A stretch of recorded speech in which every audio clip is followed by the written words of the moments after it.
اور محمد رسول اللہ کی زندگی کے اندر خوبصورت، اگر ہم بڑا تاجر بننا چاہیں تو ہمیں شیئر مارکیٹ کا دروازہ کھٹکھٹانا پڑتا. وہاں نفٹی چلتی، نفٹی ایسے کوئی ورڈ ہے، نفٹی شیئر مارکیٹ میں. نفٹی کا گیان جس کو ہو گیا وہ شیئر مارکیٹ کا ہیرو بن جاتا. اب شیئر مارکیٹ کا حساب ہے، انٹرسٹ کا حساب کتاب ہے. تاجر میں کون کامیاب ہوتا ہے؟ تجارت میں آپ چھوٹا سا کوئی کاروبار کرتے ہیں، دکان کر کے بیٹھتے ہیں، اگر آپ کا نیچر بہتر ہے، آپ ہنس کر گاہک سے بات کرتے ہیں، آپ پوری ایمانداری سے سامان اگر دیتے ہیں تو سب آدمی وہیں پر پہنچے گا. یارے بڑا خوش مزاج آدمی ہے اور بہت ایمانداری سے سامان دیتا ہے، گڑبڑی نہیں کرتا. مٹھائی کی دکان پہ ہم اس دکان پہ جاتے ہیں جہاں پر پیور اور تازہ مٹھائی ملتی ہے. عموماً اس بات کا دھیان رکھتے ہیں، کیوں اس دکان میں جا کے لیں گے؟ کیونکہ وہاں پر تازہ مٹھائی ملتی. چلو بھائی اسی دکان پہ چلو. بتاؤ دنیا والوں، یہ رول ماڈل اگر کوئی تاجر بننا چاہتا ہے، if anyone want to be a great businessman in their life، اپنی فیلڈ کے اندر، اپنی زندگی کے اندر بننا چاہتا ہے، they must watch and they must consider and they must read and they must look out. انہیں چاہیے کہ محمد رسول اللہ کی جیونی کو دیکھے. کیا آپ علیہ السلام نے تجارت نہیں کیا؟ میڈیا والوں الزام مت لگانا، بدنام مت کرنا کہ تمہارے نبی نے صرف سجدہ کرنا سکھایا ہے، تمہارے نبی نے صرف کلمہ پڑھنا سکھایا ہے، تمہارے نبی نے صرف زکوٰۃ کی تاکید کی، تمہارے نبی نے صرف پردے کے اوپر پابندی لگائی، تمہارے نبی نے صرف 11 شادیاں کی، تمہارے نبی نے صرف ہاتھ میں تلوار لہرائے. یہ اعتراض مت کرنا تم نبی کے بارے میں نہیں جانتے، ہمارے نبی کی سیرت کے بارے میں نہیں جانتے. تمہیں پڑھنا پڑے گا ہمارے مدرسوں میں، ہمارے اکابر کے سامنے میں آپ گھٹنے ٹیکنے ہوں گے، تب جا کر تمہیں پتا چلے گا کہ محمد رسول اللہ ہر فیلڈ کے بادشاہ تھے. ہر فیلڈ کے، جس فیلڈ میں اتر جائے وہاں بادشاہت بن جاتی تھی، وہاں کامیاب بنتے تھے. نبی پاک علیہ السلام ایسے ہی نہیں تھے. آپ علیہ السلام دنیا کے کامیاب ترین تاجر میں سے ایک تاجر تھے. نبی پاک علیہ السلام کو امین کا خطاب کس نے دیا تھا؟ کیا صرف معاملات کرنے پر امانت دار تھے؟ نہیں، تجارت میں آپ اتنے امانت دار تھے. 12 سال کی عمر میں آپ نے سب سے پہلا سفر کیا. علماء کرام بیٹھے ہیں، میں طالب علم ہوں، میری سے غلطی ہو سکتی ہے، لیکن اتنی بات ضرور ہے، کہیں نہ کہیں اشارہ ضرور ملتا ہے. 12 سال کی عمر میں اپنے چچا کے ساتھ ملک شام کا آپ تجارت کی غرض سے سفر کرنے چلے، اور بھی واقعات پیش آئے تو واپس کر دیے گئے. لیکن محمد رسول اللہ صلی اللہ علیہ وسلم اتنے بڑے تاجر تھے، اتنے بڑے تاجر تھے، اتنے امانت دار تھے کہ صائب بن قیس المخزومی نے ان کی پونجی ہوتی تھی. محمد رسول اللہ کام کرتے تھے، امانت داری کے ساتھ ان کے پروڈکٹ کو فروخت کرتے تھے، بیچتے تھے، اور اتنے امانت دار تھے کہ صائب بن قیس المخزومی نے نبی پاک علیہ السلام کا نام اسی دن سے الامین ملقب کیا اور یوں کہا کہ محمد آپ امین ہیں، آپ امانت دار. تجارت کی وجہ سے ان کا نام امین پڑا تھا. پوچھ لیجئے، سیرت کی کتابوں میں دیکھ لیجئے. یوں ہی نہیں، آپ علیہ السلام کا انتظار کرتے تھے. عرب کے محلے اور معاشرے کے اندر لوگ انتظار کرتے تھے، باہر سے آتے تھے کہ محمد ابن عبداللہ، نبوت نہیں ملی ابھی، دیکھیے 15 سال 20 سال کی عمر ہے، 15 سال 20 سال کی عمر ہے، نبوت ابھی بہت باقی ہے. اس عمر میں بھی آپ علیہ السلام کی اس مال کا اور ان کے پروڈکٹ کا کہ نہیں، محمد ابن عبداللہ جو بھی پروڈکٹ لے کر آئے گا ہم خریدیں گے. کیوں؟ کیونکہ وہ انسان جھوٹ نہیں بولتا، وہ انسان دھوکہ نہیں دیتا ہے.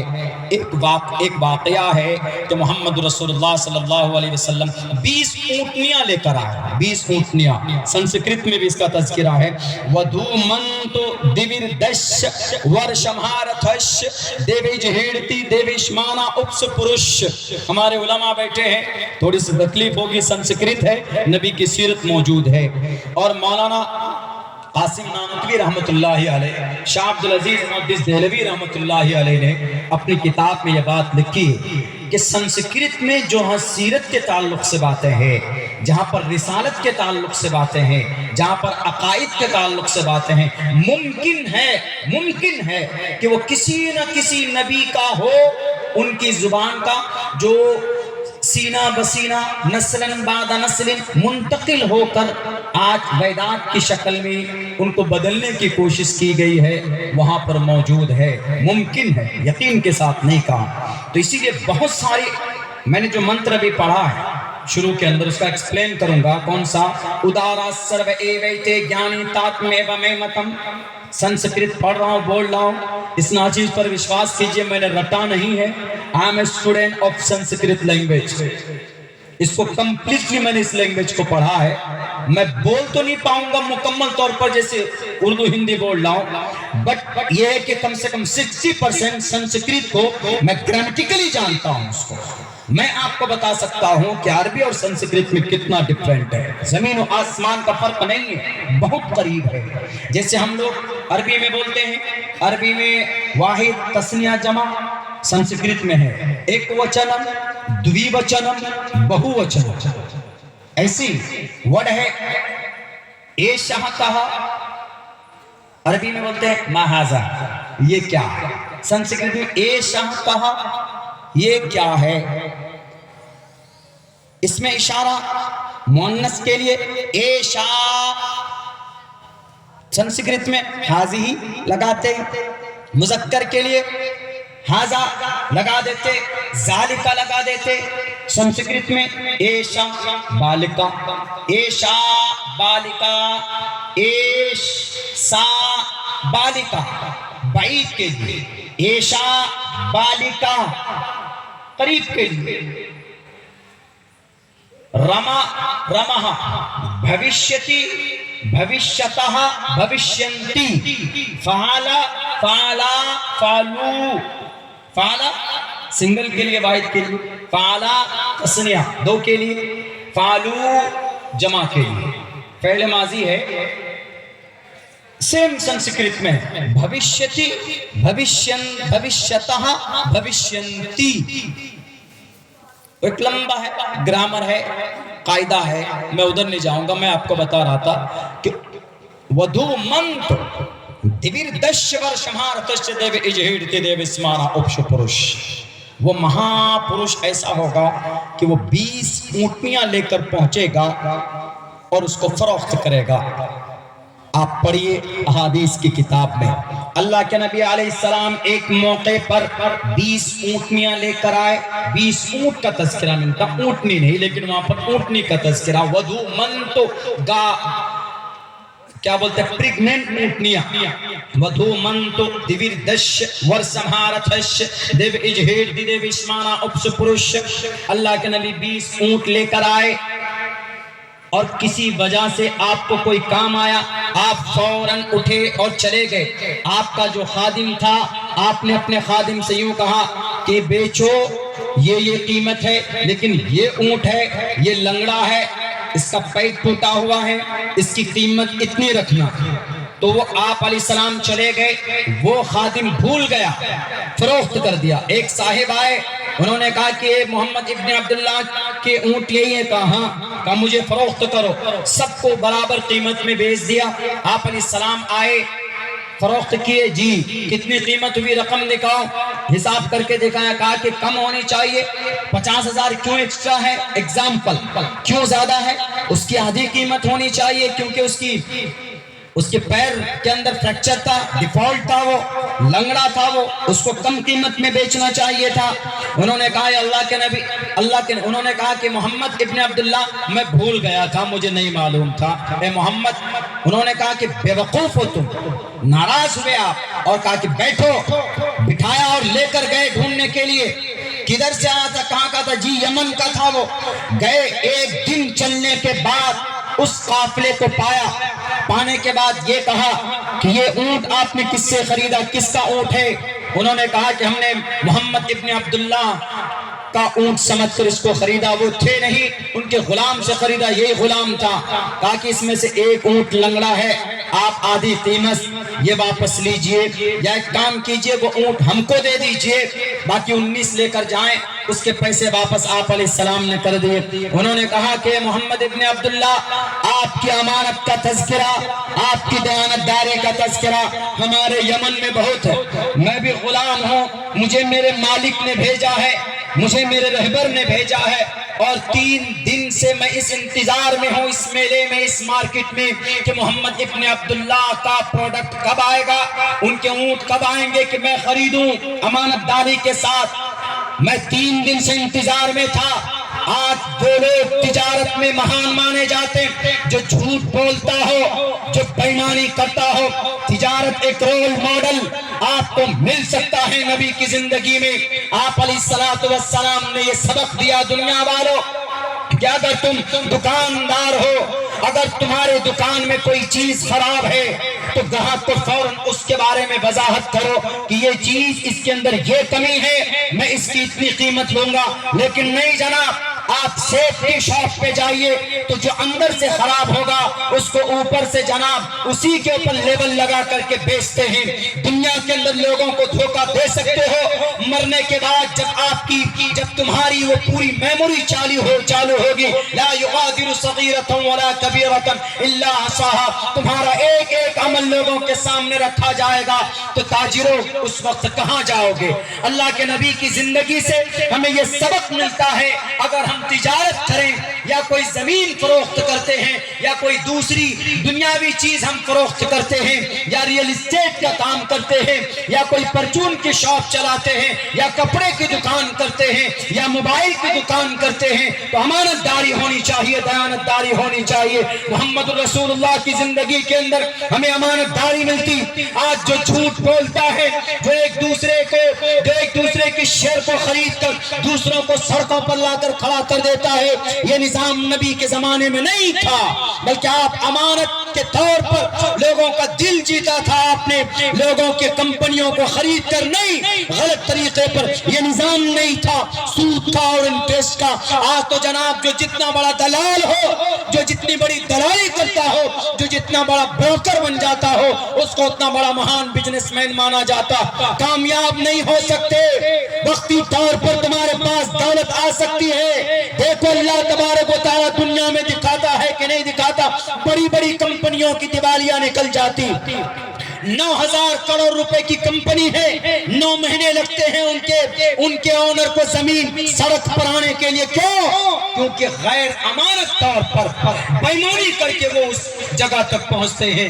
امانت داری کے ساتھ کوئی بھی کام کیجئے، چھوٹا کام کیجئے، دن میں 100 روپے کمائیے، 500 روپے کمائیے، انشاءاللہ تبارک و تعالی اللہ اسی کے اندر آپ کو برکت دے گا اور سکون کی زندگی دے گا۔ آپ علیہ السلام نے کہا کہ بھیا پیسے لو اور وہ اونٹ دو۔ آپ لے کر آگئے، وہ آدمی کچھ نہیں بولا۔ اس کا فائدہ کب ہوا؟ جب آپ کو نبوت ملی، جب نبوت کی خبر اس کے مالک اور اس غلام کو پہنچتی ہے، تو سب سے پہلے غلاموں میں، تاجروں میں وہی شخص چپکے سے آ کر محمد رسول اللہ کی صداقت کا اعلان کرتا ہے محمد کے سامنے، اے محمد، آپ جس پیغام کا دعویٰ کر رہے ہیں وہ بالکل سچ ہے، میں آپ کے ہاتھ پر ایمان لاتا ہوں اور میں آپ کو سپورٹ کرتا ہوں۔ کیوں؟ کیونکہ آپ کبھی جھوٹ نہیں بولتے۔ آپ کے اس عمل سے آج کل ہم لوگ کیا کرتے ہیں، اگر کوئی خراب چیز ہو بیچ دیتے ہیں، بائک ہو، خراب ہو، انجن کمزور ہو اور کسی کو 20-25 ہزار میں بیچ دیتے تو سمجھتے اچھا ہوا چلا گیا، وہ بے وقوف بن گیا۔ ہم سمجھتے ہیں کہ we are intelligent, we are sharp mind because I solve out my bike to the other person، ہم اسی کو کامیاب سمجھتے ہیں۔ نہیں، محمد رسول اللہ کی زندگی ایسی نہیں۔ اگر تجارت ہم چاہتے ہیں، تاجر محمد کی زندگی میں بھی ہم کو وہ پیغام اور وہ مثال اور وہ اسباق ہمیں ملتے ہیں محمد رسول اللہ کی زندگی۔ کیا چاہتے ہو محمد رسول اللہ کی زندگی میں؟ کیا بننا چاہتے ہو جو ہمارے نبی نہیں؟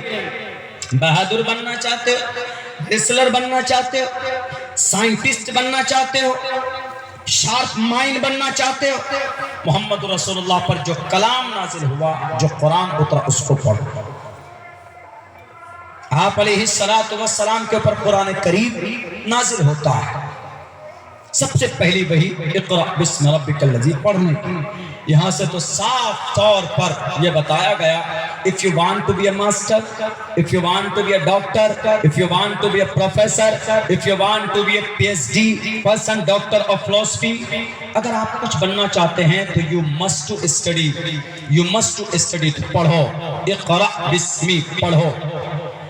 اسی پر عمل کرنے کے لیے ہمارے مکاتب ہیں، ہمارے مدارس ہیں، اسی پر عمل کرنے کے لیے ہمارے جو علماء محنت کرتے ہیں، اسی پر عمل کرنے کے لیے اقرا پڑھیے۔ اقرا مینس جسٹ ریڈ، فعل امر ہے، جسٹ ریڈ پڑھو۔ پٹھنتو سنسکرت میں آتا، پٹھنتو آرکشکہ دنڈین چورم تڑیتی، پولیس نے چور کو ڈنڈے سے مارا۔ سنسکرت میں اس کو لے کر امر کو لے کر جائیں گے تو جیسے ہم لوگ بولتے ہیں درشٹی پوتام جلم پبھید، پبھید جلم پبھید، پانی کو دیکھ کر پیو، پبھید مینس پینا، پبھتی اہم جلم پبھتی، میں پانی پیتا ہوں، اہم جلم پبھنتی، میں نے پانی پیا تھا، ماضی، ان پبھتی ان پبھتو پیو، صرف او کا ماترا بڑھا دیجئے امر بن جاتا۔ اقرأ بسم ربک، اپنے رب کے نام سے پڑھو۔ سب سے پہلا گائیڈ لائن اور پہلی گائیڈنگ اللہ تبارک و تعالیٰ کے طرف سے محمد رسول اللہ کو ہے تو وہ اسی پر ہے کہ پڑھیے، آپ پڑھیں گے تب جا کر آپ دنیا کے اندر کچھ بھی بن سکتے، مہان بن سکتے۔ اور اس پڑھنے کو جناب صرف قرآن میں نہیں، ہمارے مدارس سے، ہمارے مکاتب سے بہت سارے لوگوں کو بھی کچھ اعتراض ہونے لگے، حالانکہ ہمارے مدارس میں کیا ہوتا ہے؟ I spent 14 years completely in مدرسہ in دارالعلوم دیوبند and خادم الاسلام ہاپوڑ۔ ہم نے بھی پڑھا، ہم بھی مدرسے کے بچے ہیں، اور جتنے بھی علماء بیٹھے ہیں مدرسے کے کوئی نہ کوئی کسی نہ کسی مدرسے سے پڑھے۔ ان سے پوچھئے کہ مدرسے میں ہوتا کیا ہے؟ صرف پڑھائی ہوتی ہے، دوسرا کچھ نہیں ہوتا۔ پڑھائی میں کیا؟ قال اللہ قال الرسول۔ فارسی، اب تو فارسی بہت کمزور ہے، عربی اول، عربی دوم، عربی سوم، دارالعلوم کے نصاب کے مطابق ندوہ کا نصاب تھوڑا ڈیفرنٹ ہے۔ میں I don't know completely the syllabus of Nadwatul العلماء Lucknow because till that I didn't go to Nadwa, ہم ندوہ نہیں پہنچے ابھی تک، لیکن یہ ہے کہ عربی نحو اور صرف، قرآن سیکھنے سکھانے کے لیے، سمجھنے کے لیے نحو اور صرف کا، اور اسی میں تقریباً 2 سال 3 سال لگا دیتے۔ فقہ سمجھنے کے لیے آپ یہ سمجھیے کہ کم سے کم 8 سے 10 سال تک کا سمے لگ جاتا ہے قرآن کو، احادیث کو سمجھنے کے لیے۔ 8 سے 10 سال تک کا، 8 سے 10 سال کوئی محنت کرتا ہے تب جا کر وہ عالم دین بنتا ہے، تب جا کر وہ ایک دھارمک آدمی بنتا ہے، تب جا کر وہ اپنے قرآن کا جانی ہوتا ہے، تب جا کر وہ اپنی بخاری کا، مسلم کا، صحیح ستہ کا جانکار ہوتا ہے، ابو داؤد کا، ترمذی کا، نسائی کا، ابن ماجہ کا۔ اور کوئی مقصد اور کوئی اغراض کچھ بھی نہیں جناب، لیکن جو لوگ جانتے نہیں ہیں ان کو جو من میں آتا ہے وہ بولنے لگتے ہیں مدرسے کے تعلق سے۔ دنیا والوں سن لو، ہمارے مدرسوں میں، ہمارے مکاتب میں، ہمارے مساجد میں ہم 5 وقت سجدہ کرتے۔ سجدہ مسجد، سجدہ کرنے کی جگہ اس میں ظرف ہے، سجدہ کیا جاتا ہے۔ مدرسہ درس دینے کی جگہ اس میں ظرف دونوں ہے، دونوں اس میں ظرف یعنی ایسی جگہ جہاں پر سجدہ کیا جائے، جہاں پر درس دیا جائے، اس کو ہم مسجد اور مدرسہ بولتے، اور کوئی مقصد اس کا نہیں ہوتا، اور وہی کام آج بھی ہوتا۔ اور سب سے پہلا مدرسہ دار ارقم، دوسرے نمبر کا بڑا مدرسہ صفہ مدرسہ ہے، وہاں پر صحابی پڑھتے تھے، بھوکے رہ رہ کر پڑھتے تھے، اور وہی تعلیم آج ہمارے مدرسوں کے اندر دی جاتی۔ اور آج ہمارے مدرسوں میں بھی مرغ مٹن نہیں کھلائے جاتے، کوئی چکن اور مٹن نہیں کھلائے جاتے جناب، اور کوئی شاندار کھانا نہیں ہوتا، بلکہ ہم تو پڑھنے کے زمانے میں بولتے تھے ایسی پتلی دال ہوا کرتی تھی کہ کھاتے کھاتے ہم لوگ بولتے تھے کہ ایسی دال ہے کہ اس سے اگر وضو بنا لے تو وضو بھی جائز ہو جائے، اتنی پتلی دال تھی۔ عدس الذی یجوز بہ الوضو۔ لیکن علم حاصل کرنے کے خاطر ہمارے بچے کھاتے تھے، ان دالوں کو نہیں دیکھتے تھے، بھوکے رہ کر بھی پڑھتے تھے، کھانا ہو جائے ناگا ٹھیک ہے، لیکن پڑھائی کے اندر کوئی کمی نہیں آتی تھی۔ مستقل مطالعہ کر کے تکرار کے اندر تکرار کرتے، مطالعہ کر کے جاتے تھے اپنے اسباق کو سننے سنانے کے لیے۔ ہمارے علماء پڑھانے کے لیے یوں ہی نہیں جاتے منہ اٹھا کر، بلکہ 1 گھنٹہ تک پہلے اگر ان کو نحو پڑھانا ہے تو وہ ہدایت النحو یا کافیہ یا شرح جامی پڑھاتے ہیں تو پہلے اس کو مطالعہ کرتے ہیں، اس کو پڑھتے ہیں، خود سمجھتے ہیں، تب جا کر طالب علم کو سمجھانے کی پوری کوشش کرتے ہیں، ان کا حق ادا کرتے ہیں۔ یہ نظام، یہ طریقہ، یہ ترتیب اللہ کے نبی علیہ السلام کے زمانے سے اصحاب صفہ مدرسے سے ہم نے حاصل کیا ہے، اور ایسے ویسے نہیں۔ صفہ مدرسے میں کوئی تیر تلوار کی ٹریننگ نہیں ہوتی تھی، بلکہ کم سے کم علامہ نووی رحمت اللہ علیہ فرماتے ہیں کم سے کم کی تعداد 70 اور زیادہ سے زیادہ کی تعداد 700 800 تک کی طلباء کرام کی، صحابہ کرام کی ہوا کرتی تھی۔ وہاں پر تعداد اتنی تھی صرف سیکھنے اور سکھانے کے لیے۔ آج تو جو من میں آتا ہے قرآن کے اوپر جناب ایلیگیشن سے لگا دیتے، شریعت پر ایلیگیشن سے لگا دیتے کہ نہیں ضرورت ہے قرآن پڑھنے کی، قرآن پڑھ کر کیا ہوگا؟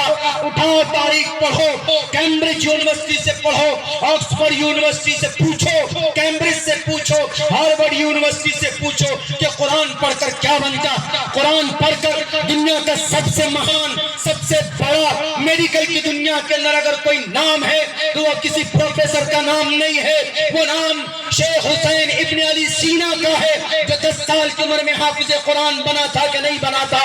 علماء سے پوچھئے، یہ تاریخ جانتے ہیں 10 سال کی عمر میں شیخ حسین ابن علی سینا حافظ قرآن بنے تھے۔ ان کی ایک کتاب پڑھائی جاتی ہے کیمبرج یونیورسٹی کے اندر، اس کتاب کا نام القانون ہے۔ القانون کتاب کے اندر 10 لاکھ الفاظ لکھے گئے، 5 چیپٹر ہے۔ اس کتاب کا ٹاپک کیا عبادت کرنا، ٹاپک کیا نماز پڑھنے کا طریقہ نہیں جناب، اس کتاب کی ٹاپک، اس کتاب کے مضامین ہے theory and practice of medicine, یعنی اگر کوئی MBBS ڈاکٹر بنے گا، اگر کوئی MD ڈاکٹر بنے گا تو جب تک کیمبرج اور آکسفورڈ یونیورسٹی کی القانون کتاب کو نہیں پڑھے گا وہ دنیا کا بڑا سرجن نہیں بن سکتا، وائی سرجن نہیں بن سکتا، وہ سول سرجن نہیں بن سکتا۔ کتاب کن کی لکھی ہوئی ہے؟ یورپ والوں کی، ان انگریزوں کی، ان بے لگام زبان بے لگام ان میڈیا والوں کی نہیں، مدرسے کا پڑھا لکھا ایک حافظ قرآن شیخ حسین ابن علی سینا کی کتاب لکھی ہوئی جو آج بھی داخل نصاب ہے۔ کہاں پر؟ کیمبرج اور آکسفورڈ یونیورسٹی کے اندر جناب۔ مدرسے میں کیا ہوتا ہے، ہمارے علماء کیا کر سکتے ہیں؟ ارے یہ وہ کر سکتے ہیں، یہ بات دفن کی گئی ہے، دفن، تاکہ اس قوم کی جو بہادری ہے، اس قوم کی جو قربانیاں، جو مہان وشیشتائیں، اس کو دبا دیں۔ میں آج آپ کے سامنے وہ تاریخ رکھنے کی کوشش کروں گا، یہ صرف ایک نام، اور آپ کہیں گے کیمبرج اور آکسفورڈ یونیورسٹی، میں عموماً اس کو موضوع بنائے ہوئے ہوں، تقریباً 1 ہفتے سے اسی کے اوپر ہماری باتیں چل رہی ہیں۔